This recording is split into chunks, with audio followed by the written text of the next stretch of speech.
పరుచుకున్నట్టయితే దేవుడు నీకు ఏమిస్తాడంట? నూతన హృదయము మీకిచ్చేదను, నూతన స్వభావము మీకు కలుగజేసేదను, రాతి గుండె మీలో నుండి తీసివేసి మాంసపు గుండెను మీకు. మా మానవులు ఎలాంటి వాళ్ళు తెలుసా? భయంకరమైనటువంటి కఠిన హృదయులు ప్రియులారు. ఎలాంటి కఠిన హృదయంలో తెలుసా? లోకరక్షకుడే లోకాన్ని రక్షించడానికి వచ్చిన యేసు క్రీస్తు వారిని సైతము ఏం చేశారంట? ఆయన్ని శిలువ మరణానికి అప్పగించినారు ప్రియులారు. ఎలాంటి హృదయం తెలుసా? రాతి గుండె లాంటి హృదయాలు కలిగి ఉన్నాం మనం.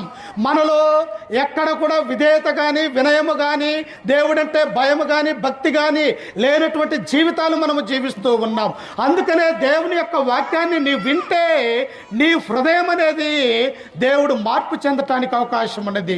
అందుకని ఇక్కడ ప్రవక్త ఏమన్నాడు? 26వ వచనముల, నూతన హృదయము మీకిచ్చేదను, నూతన స్వభావము మీకు కలుగజేసేదను, రాతి గుండె మీలో నుండి తీసివేసి మాంసపు గుండెను మీకు.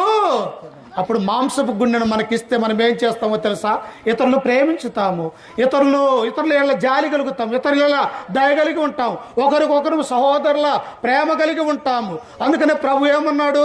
ప్రతి విషయంలో కూడా మీరు దేవునికి విధేయత కలిగి ఉండండి, దేవుని యొక్క వాక్యాన్ని వినండి, విన్నటువంటి వాక్యాన్ని హృదయంలో భద్రపరచుకోండి. మీలో ఉన్న రాతి గుండెను తీసివేసి దేవుడు మాంసపు గుండెను మీకు ఇస్తూ ఉన్నాడు.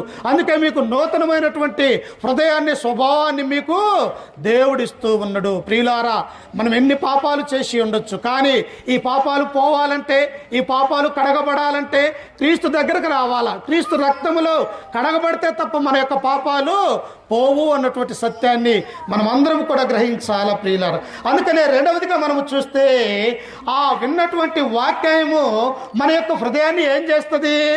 విశ్వాసాన్ని కలగజేస్తుంది ప్రియులారా.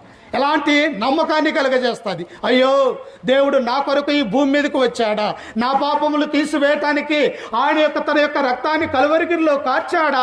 ఇదిగో నా కొరకు ఇన్ని శ్రమలు యేసుక్రీస్తు వారు అనుభవించాడా అని నీ హృదయములో ఎప్పుడు విశ్వాసము కలిగి ఉంటామంటే దేవుని యొక్క వాక్యాన్ని విన్నప్పుడు నీకు విశ్వాసం అనేది కలుగుతుంది అన్నటువంటి సత్యాన్ని ఇక్కడ మనం చూస్తూ ఉన్నాం. అందుకని ఆయన ఏమన్నాడు చూడండి, హెబ్రీయులకు రాసినటువంటి పత్రిక 11వ అధ్యాయం 6వ వచనాన్ని మనం చదువుకుంటే, విశ్వాసము ఆనాడున్నటువంటి పెద్దలు, ఆనాడున్నటువంటి ప్రవక్తలు, ఆనాడున్నటువంటి రాజులు, ఆ యొక్క గ్రంథమంతా కూడా, అధ్యాయమంతా కూడా వారితో నిండిపోయి ఉంటూ ఉన్నది ప్రియులారా. ఒకసారి చూడండి, హెబ్రీయులకు రాసినటువంటి పత్రిక 11వ అధ్యాయము 1వ వచనాన్ని మనం చదువుకుందాం.